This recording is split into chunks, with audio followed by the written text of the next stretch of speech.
이 집이 2008년도에 지어졌으니까 지금 거의 20년 가까이 된 아파트인데요.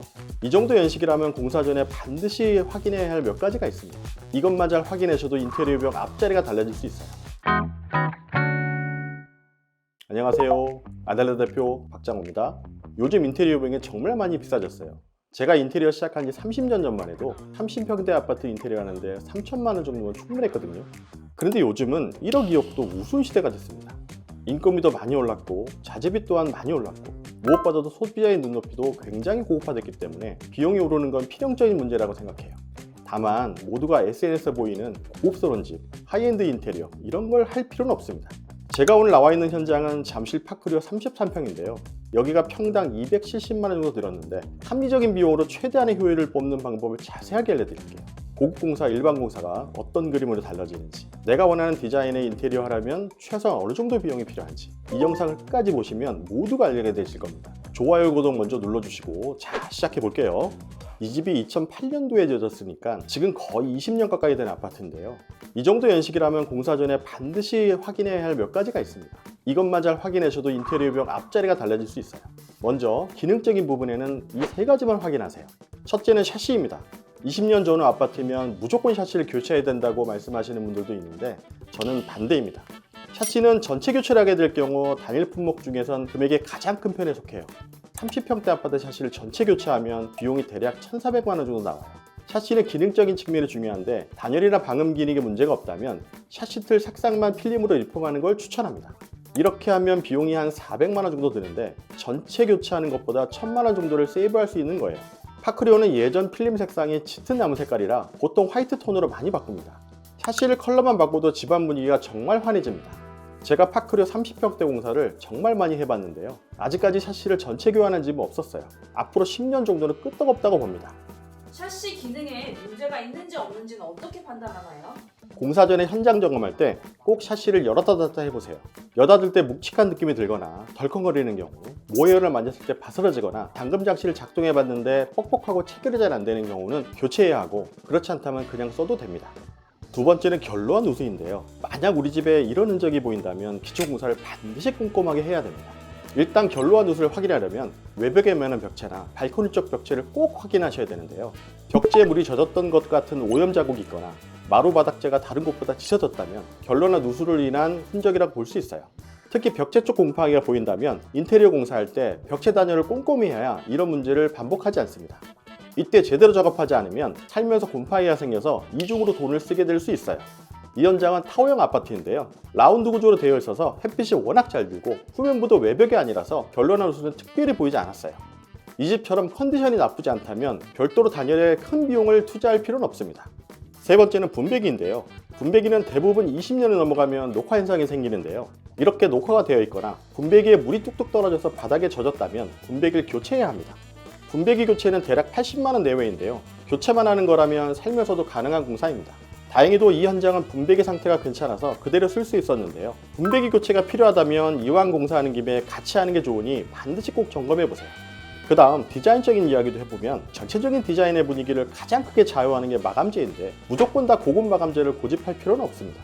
벽, 천장, 바닥 이 세 가지가 우리 집에서 가장 넓은 범위이기 때문에 가성비 자재로 선택하면 비용을 꽤 아낄 수 있습니다. 먼저 벽지는 요즘엔 보통 LX 디아망을 많이 고릅니다. 예전엔 프리미엄 벽지라고 하면 천연 벽지, 패브릭 벽지, 뮤럴 벽지, 수입 벽지 같은 걸 종종 썼는데요. 요즘엔 디아망이나 디아망 포티스처럼 강도나 질감을 강조한 벽지를 더 선호합니다. 특히 포티스는 내구성이 더 강하고 반려동물 제품 인증까지 획득하면서 무몰딩, 무걸레 바지로 많이들 시공합니다. 다만 이게 가격이 좀 비싸요. 30평대 전체를 디아망 포티스로 한다면 500만 원 정도 들고요. 만약 공용부 쪽을 무몰딩, 무문선, 무걸레 바지로 시공할 경우 목공 작업이 필요해서 추가 비용이 250만 원 정도 들어갑니다. 그래서 대안을 좀 드리자면 일반 실크벽지 중에 LX 베스티가 있는데 얘는 400만 원 정도의 금액으로 충분합니다. 이번 현장은 일반 평몰딩을 시공하고 베스티 벽지로 도배를 하면서 무몰딩에 디아망 포티스 도배를 했을 때보다 100만 원 이상 덜 들어갔습니다. 근데 몰딩이나 걸레바지 없애는 게 왜 그렇게 비용 차이가 나는 거예요? 그 답을 드리려면 일단 아파트가 최초에 어떤 상태로 마감되는지부터 말씀드려야 할 것 같은데요. 일단 건설사가 아파트를 처음 지었을 땐 몰딩이 꼭 들어간 상태로 마감을 합니다. 이 몰딩을 철거하고 나면 몰딩이 있던 부분은 시멘트 벽면 마감이 굉장히 거칠어요. 그래서 천장에 딱 붙는 평몰딩을 시공한다고 해도 기존 몰딩 자리를 샌딩하거나 커터로 매끈하게 만드는 작업이 꼭 필요합니다. 걸레바지 쪽도 마찬가지예요. 그래서 무몰딩이나 무걸레바지를 완벽하게 마감하려면 기존 시멘트 벽면 앞에 평평하게 마감재를 입힐 수 있도록 목자재를 한 판 더 대줍니다. 그렇게 하면 천장과 바닥까지 깔끔하게 일자로 마감되고 기존의 수직에 안 맞는 벽도 보정이 됩니다. 이렇게 밑작업을 해놓고 나서 도배지나 필름을 붙여서 마감할 수 있는 거예요. 포인트 벽면은 타일로 마감하기도 하고요. 이런 사전 작업이 있어야만 비로소 몰딩과 걸레바지를 제거할 수 있는 거죠. 안 그러고 냅다 그냥 없애버리면 마감이 엉망으로 나오는 겁니다. 한 가지 더 추가로 말씀드리면 문선도 비슷한 개념이에요. 요즘 무문선도 많이 시공하시는데 기존 문선을 싹 철거한 다음 벽면 못 고칠 때 같이 마감하고 문선도 거기서 맞춰서 새로 짜놓는 방식입니다. 파크리오 33평을 기준으로 공용부 도어 전체를 다 무문선으로 하면 문선이 있을 때보다 비용이 한 250만 원 정도 더 드는데요. 이렇게 하면 비용이 조금 부담되기 때문에 얇은 몰딩으로 슬림하게 시공하는 방식이 있는데 저는 12mm 문선을 선호합니다. 9mm 문선도 많이들 하시지만 아무래도 문선이 벽면보다 돌출되어 있다 보니 파손될 확률이 좀 있어서 안정적인 12mm 문선으로 진행하고 있어요. 두 번째로 천장은 무조건 다 뜯고 다시 작업해야 되는 건 아닙니다. 파크리오 거실 천장은 우물 천장인데 평천장으로 디자인을 변경하거나 우물 천장 크기를 확장하는 경우에 기존 천장을 그대로 살리면서 작업하면 비용을 훨씬 줄일 수 있어요. 튀어나온 몰딩을 철거하고 우물 형태의 내부를 겉에서 막는 평천장으로 목공 마감을 하는 거죠. 물론 이보다 더 오래된 구축 아파트라면 우물 천장을 새로 만들거나 메꿀 때 전체 천장을 다 철거하고 새로 만들어야 하는 경우도 있어요. 하지만 이 현장처럼 컨디션이 괜찮다면 기존 천장을 유지하면서 얼마든지 작업할 수 있습니다. 저희한테 상담하시는 분들 중에 바닥재를 꼭 교체하냐고 물어보시는 분들이 꽤 있어요. 집을 보러 가면 짐이 놓여 있는 상태이기 때문에 구석구석 상태를 확인하기 어렵잖아요. 보이는 것만 확인했을 땐 깨끗해 보이니까 교체를 안 해도 되겠다 싶었는데 막상 짐이 다 빠지고 나니 상태가 안 좋은 경우가 대다수입니다. 벽과 바닥은 면적이 넓기 때문에 우리 집의 첫 이미지를 크게 좌우하는 항목이거든요. 낡은 바닥재를 그대로 유지하면 그만큼 드라마틱한 효과를 얻기는 사실 쉽지 않아요. 그래서 웬만하면 벽지나 바닥재는 교체하는 걸 추천합니다. 바닥재는 어떤 게 좋나요? 바닥재 중에 굉장히 많지만 그 중에서 가장 인기가 많은 게 강마루와 원목마루, 타일입니다.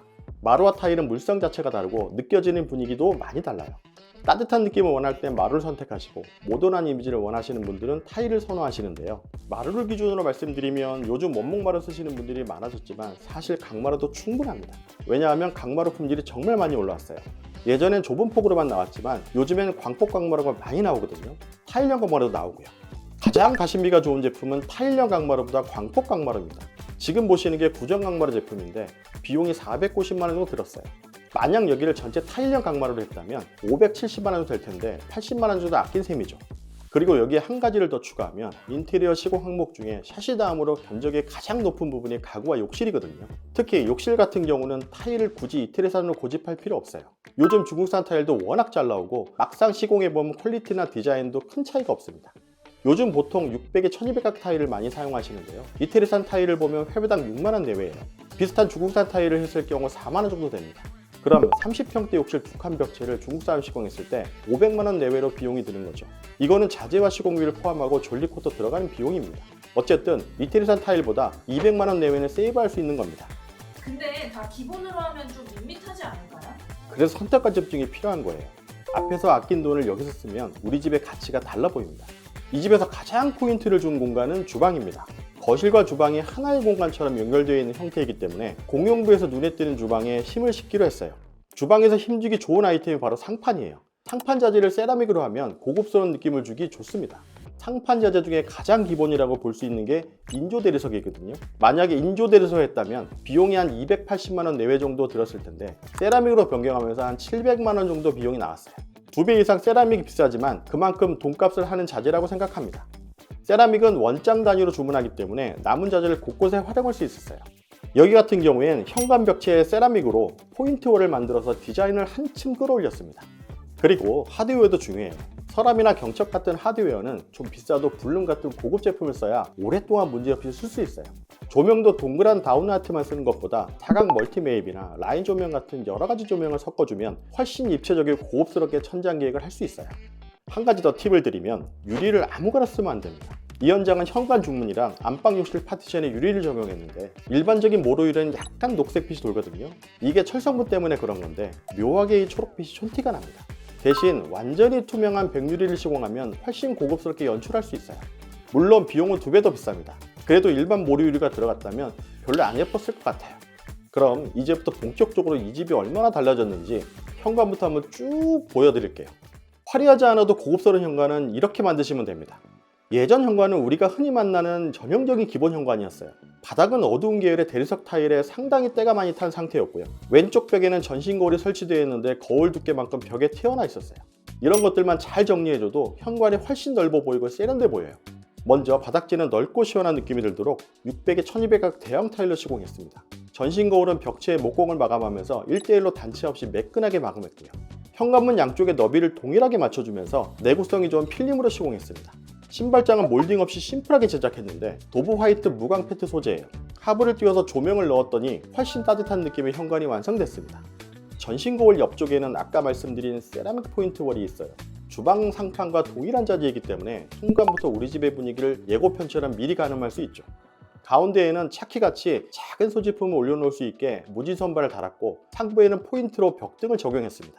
중문은 기존에 3연동으로 되어 있었는데 이번엔 슬라이딩 도어로 바꿨어요. 주방 분전함이 있는 벽체를 목공으로 면작업을 하면서 살짝 늘려주었더니 슬라이딩 도어를 안정적으로 받아둘 수 있는 벽체가 만들어졌습니다. 중문 프레임은 현관문과 동일한 우드 필름으로 랩핑해서 통일감 있게 마감했고 현관문을 열었을 때 거실이 바로 보이지 않도록 모루 백유리를 넣었습니다. 거실은 바탕면을 깔끔하게 만드는 데 집중했는데요. 주방 현관 쪽 벽체는 전체적으로 목공 작업이 들어간 면이라 도어 컬러와 동일한 필름을 적용해서 통일감 있는 공간을 만들었고요. 맞은편 벽재는 일반 시클 벽지에 몰딩과 걸레바지를 둘러주었어요. 벽지는 베스트 내추럴 패브릭 코코넛 화이트 제품인데 따뜻한 느낌이 좋아하시는 분께는 추천드릴 만한 벽지입니다. 천장도 살펴보면 기존에 있던 우물 천장을 평천장으로 다듬고 사각 멀티 매입 등을 적용해서 천장을 깔끔하게 디자인했습니다. 멀티 매입 등은 2인치 다운라이트보다 조명 개수를 절반으로 줄이면서 조도는도 확보할 수 있어요. 구멍이 뽕뽕 뚫리는 걸 원하지 않다면 좋은 대안이 됩니다. 바닥재는 구정 강바르 그랜드 텍스처 165 그랜드 브라이트 오크 제품인데요. 주방 앞쪽과 거실 욕실 앞에 복도 라인이 자연스럽게 형성되는 구조라 그 라인에 맞춰 가로로 시공했습니다. 주방이 예뻐지면 집이 완전히 달라 보입니다. 이 집에서 비용을 가장 많이 쏟은 공간이 주방이에요. 고객님이 주방만큼은 특히 더 예뻤으면 좋겠다고 하셔서 자재를 업그레이드하면서 힘을 줬습니다. 예전 주방은 디귿자 구조였어요. 구조를 완전히 바꾸진 않고 11자 구조로 변경했는데 가열대 위치만 바꾼 셈입니다. 주방을 자주 사용하지 않고 수납할 부품도 아주 많은 편이 아니어서 굳이 디귿자로 할 필요가 없었어요. 수납장 길이가 늘어나면 당연히 비용이 올라가니까 필요 없는 부분의 비용은 줄이고 대신 보이는 면에 집중하기로 했습니다. 세라믹은 에뚜알 펄이라는 제품인데요. 원장 사이즈가 1600에 3200mm의 12T 두께예요. 이 집에서 총 2장이 들어갔는데 싱크대 상판, 미드웨이 벽면, 아일랜드 상판 이렇게 3군데 시공했고 나무 부분은 현관 포인트홀에 활용했습니다. 아일랜드는 2000에 1000 사이즈로 제작했고 하부 서랍을 포함해서 이번 현장에 들어간 모든 서랍은 내구성이 좋은 블룸 인티브 레일을 사용했어요. 아일랜드가 있는 우드톤 벽체는 현대보다 W015 제품으로 마감했는데 이쪽에 보시면 다용도실 문과 이어져요. 필름은 폭이 정해져 있어서 항상 이음매가 생기는데 기왕이면 티가 잘 나지 않게끔 아일랜드 테이블 라인에 맞춰서 4mm 매지 라인을 줬습니다. 또 상부장 하부 도어도 같은 필름으로 마감했더니 세라믹 간지랑 매치가 잘 돼서 따뜻한 느낌에 자연스럽게 살아났습니다. 주방 가구 도어는 한솔 스토리보드 도브 화이트예요. 신발장과 동일한 제품으로 일관성 있게 연출했고 상부장을 2단으로 구성하면서 인면에 포인트를 줬습니다. 메인 싱크대 하부장은 LG 오브제 냉장고 깊이에 맞춰서 720mm로 넉넉하게 제작했습니다. 주방에서 히든도어를 열고 들어가면 다용도실로 이어지는데요. 간혹 이렇게 네모반 듯하지 않은 다용도실이 있어요. 이런 비정형 공간은 활용도가 아무래도 떨어질 수밖에 없는데 제가 200%에 활용하는 방법을 알려드릴게요. 먼저 입구 우측에 워시타워 공간이 있는데 세탁기가 여유롭게 들어가려면 기존 상태로는 바닥이 좀 좁아서 디딤턱을 연장했습니다. 안쪽 하단 벽체는 내력벽이어서 그대로 살렸고 기존에 달려있는 창고문은 이번에 싹 철거했습니다. 다용도실은 수납이 많으면 많을수록 좋거든요. 이 공간에서 수직으로 가장 긴 축을 따라서 상하부장을 넣었더니 상판 길이는 2600, 뎁스는 450에 꽤 실용적인 수납 공간이 나왔어요. 상판은 인조 대리석을 적용하고 애벌 빨래를 할 수 있는 싱크볼을 넣었습니다. 워시타워 옆에는 행거를 설치했는데 건조기에서 바로 꺼낸 빨래를 잠깐 걸어둘 수 있어요. 요즘 건조기가 아무리 발전했어도 빨래를 바로 꺼냈을 때 축축한 경험 누구나 다 있으시죠? 저도 살림을 직접 하기 때문에 이런 점이 항상 아쉬웠는데요. 눅눅한 빨래는 여기에 바로 걸어주면 습기를 완전히 날릴 수 있도록 계획했습니다. 이런 디테일이 생각보다 중요합니다. 편리하고 실용적인 안방 수납 설계는 이렇게 하시는 겁니다. 기존 안방을 보면 파우더룸과 안방 사이에 벽체가 세워져 있어요. 이 벽면 허물어도 수납을 극대화할 수 있습니다. 지금 이 붙박이장 길이만 6m예요. 이 정도면 웬만한 옷도 다 수납됩니다. 스타일러도 이쪽에 배치해서 편하게 의류 관리를 하실 수 있어요. 안방 욕실 앞쪽으로는 화장대가 있는데 상판 너비 700mm로 넉넉하게 잡았고요. 하단에는 튼튼한 블룸 인티보 레일을 적용해서 전부 서랍자로 구성했습니다. 안방은 특별한 장식적 요소는 없지만 침대를 둘 이쪽 벽면의 헤드월처럼 벽지를 다른 모델로 구분해 봤어요. 베스트 코드로의 스트라이프 캄베이지 벽지입니다. 아무리 멋있는 욕실도 휴먼 스케일이 엉망이면 쓸 때마다 불편해집니다. 이 집은 욕실이 2개인데요. 공용 욕실은 2300에 1600, 안방 욕실은 2350에 1500 사이즈예요. 큰 구조 변경 없이 기본 위치 그대로 마감재만 새로 넣은 표준 디자인 욕실입니다. 먼저 안방 욕실은 욕조 대신 샤워붓을 넣었는데요. 편하게 샤워를 하려면 내부 폭은 900, 도어는 700mm 폭으로 잡아주면 여유가 있고요. 만약 욕조를 넣는다면 최소 700폭 사이즈 이상의 제품을 적용하는 게 좋습니다. 또 양변기 폭은 800, 세면기는 700 정도로 잡아주면 단섭 없이 편하게 쓸 수 있어요. 그 다음 기물들을 좀 설명해 드리면 샤워기와 세면대 수조는 필로토, 매립, 휴지거리는 누오보, 도기는 모두 아메리칸 스탠다드 제품입니다. 양변기는 투피스 제품을 선택했어요. 제가 저번 영상에도 말씀드렸지만 투피스가 확실히 물이 잘 내려갑니다. 여기 현장 욕실이 표준 욕실이라고 하셨는데 아델라가 했던 현장 중에 제일 비싼 욕실은 그림이 어떻게 다른가요? 일단 건식과 습식 공간을 구분해서 구조 변경을 하는 경우가 많아요. 세면대와 양변기 있는 공간을 각각 파티션으로 구분하거나 욕조, 샤워실을 큰 부스로 막기도 합니다. 비싼 욕실이라고 하면 수전도 그로에 같은 수입 제품을 설치하고 욕조도 프리스탠딩 욕조를 쓰거나 조종 욕조를 시공해서 디자인을 살리는 경우가 많습니다. 비용은 대략 한 칸당 기본 1000만 원이 넘어가죠. 이제 인테리어에서 고공사와 일반 공사가 어떻게 다른지 어느 정도 감이 오시죠? 힘을 줄 곳은 힘을 주고 힘을 뺄 곳은 빼면서 디자인에 강약을 주면 합리적인 금액으로 얼마든지 세련되고 유행 타지 않는 그런 집을 만들 수 있어요. 인테리어 계획이 어려우시다면 언제든지 댓글 남겨주세요. 저희의 30년 노하우로 도와드리겠습니다. 끝까지 시청해주셔서 감사합니다. 아델라 대표 박장호였습니다.